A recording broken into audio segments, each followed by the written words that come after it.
जगताप राहणार देवलाली कॅम्प आणि मी सिन्नर तालुक्यामध्ये मागत होते आणि टोल नाक्यावर मागत होते। शुभांगी सागर रमेश शिंदे उर्फ शुभांगी आणि सोनू गुगे या दोघांकडे मी पहिले होते, त्यांना मागून वगैरे सगळे त्यांना पैसे द्यायचे, ते माझ्याकडून वसुली करायचे आणि आता सध्या मी त्यांना पैसे देणं बंद केलं। त्यांनी माझ्याकडे खंडणीची माग केली, मी ते देणं बंद केलं।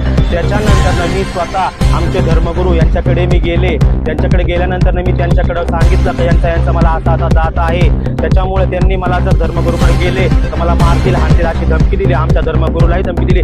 मला काल रात्री मला कॉल केला, मला सांगितलं तू सिन्नरला टोलवरती इलाक्यामध्ये कुठे एकटी दिसली, तुझ्या हातपाय तोडल, तुला मारून टाकल, तू कुठे हिंडायचं नाही काय नाही। आमच्या धर्मगुरूलाही धमकी दिली, तुम्ही तिला कसं काय जवळ ठेवलं, तिला तुमच्या जवळ ठेवू नका, तिला हुसकून द्या, माझ्यावर खूप अन्याय होतोय, मी एकटी दुखते होते, माझ्यावर जातपात करताय, मी जय भीम समाजाचे आहे, मला समाजावरून पण बोलत आहे तू जय भीमचा आहे, तू असं आहे तसं आहे, तुझे किती जय भीमचे असं तेवढे घेऊन ये, माझ्या जातीवरून पण मला बोलण्यात आलेलं आहे। आणि आज जर माझ्यावर अन्याय होत आहे, मला जर कोणी जर हे केलं नाही तर मी माझ्या जीवाचाही कमी जास्त करू शकते। मी काल जीवाचा कमी जास्त करण्याचा प्रयत्नही केला होता, पण आमचे गुरु मी यांच्याकडे गेले, यांना सांगितलं, यांनी मला जवळ केलं, यांच्या आश्रयाने मी पोलीस स्टेशनला आले, मी कंप्लेंट दिली, मला न्याय मिळू द्या, मी एकटी दुखतीन, ते मला मागं पुढं कोणी नाही, मला आई वडील वगैरे कोणी नाही।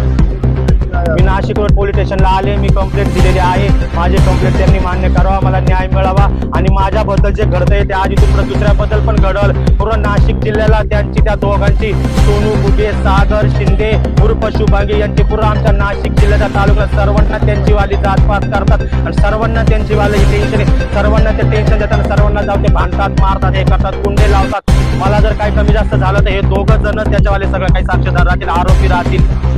शुभांगी रमेश शिंदे उर्फ सागर आणि सोनू गुगे राहणार नांदूर नाका ते दोघं